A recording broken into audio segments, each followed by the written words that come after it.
Somebody writes in to say, I'd like to say that this question comes from someone who loves your ministry, but they don't say, they just say, I'd like to say it. They're not saying that it actually is coming from. We'll guess that they love your ministry. But I have a question about some of the serrated edge stuff. When I think about the words or taunts you get in trouble for, and I think about myself saying them in the heat of battle, I think that 1, my blood pressure would have to be really high. 2, I would need to be pretty upset. And 3, I think my conscience would be really burdened after saying them. My guess is this is a common thing for folks who are otherwise on your team. Thoughts for us? I think that's a good observation. There are, I'll give you a couple of examples that might help. One is I grew up in a family where debating around the dinner table was an indoor sport. Mm-hmm. People would just choose up sides on a topic, and we'd go at it, hammer and tongs, over dinner, just debating robustly. And people didn't get out of fellowship. It was just robust, energetic fun. And that's just the way the Wilson family was. And poor Nancy, the first time she ran into it, after she came over to the house and this thing erupted. She was, what is going on? Well, it took me some time after I left home. It took me some time to realize that for many, many people, any kind of disagreement or argument is synonymous with a quarrel. Yeah. Right. Yeah. You can't. Somebody's in sin if there's an argument. Yeah. Somebody's in sin. Maybe everybody's in sin.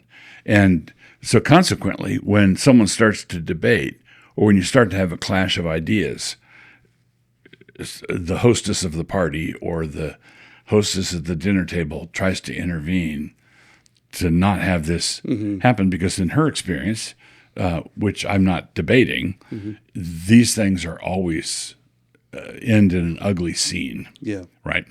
And so, but what's happening there is you're judging someone else's behavior on the basis of what you've always seen somewhere else. Mm-hmm.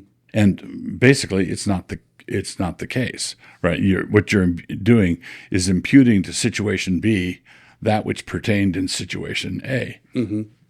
A similar thing would be, the second illustration would be, this sort of thing comes up between husbands and wives.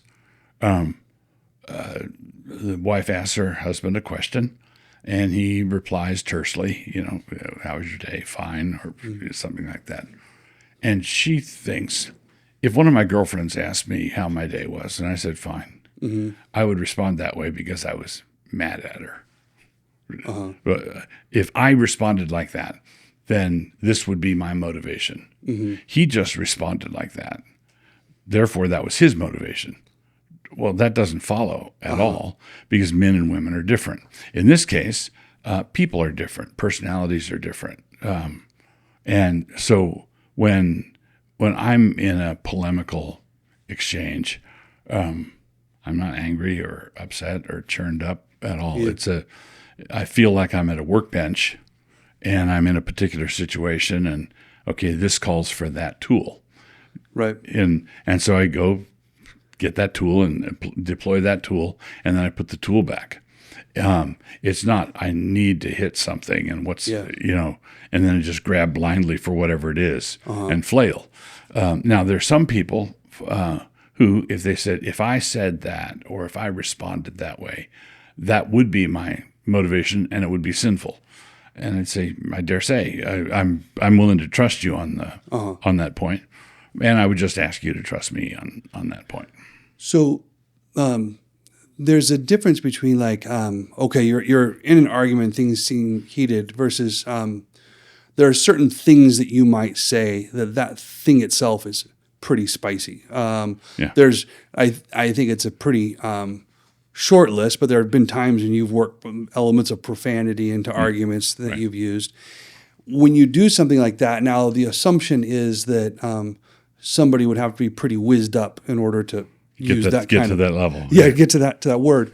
And you're saying you're not. And so let's trust you that you're not. But if you're sitting there working at the bench and you're looking at your tools and you're saying, okay, there's this word over here that every once in a while is going to be useful. My assumption is the reason it's useful is because it's a word that does like raise, like it kind of slaps people in the face. It does raise the tone. There are certain words that have a certain amount of throw weight. Yeah. They land hard. Right. And there are two reasons why you could deploy a word that lands hard. One is that you have an emotional need to throw something hit hard, somebody. Yeah. to hit somebody. The other is that you've analyzed the situation, and that attitude is going to require a bunker buster bomb. We're going to have to use something of significant weight and power in order to deal with that situation here. So you could choose a word, because this goes back to the adoption thing, because you have an emotional need to vent, which would be a bad business. That you talk that way when you're in a temper tantrum, or you see red, and 5 minutes later you ask your friends, "What did I say?" That's just not.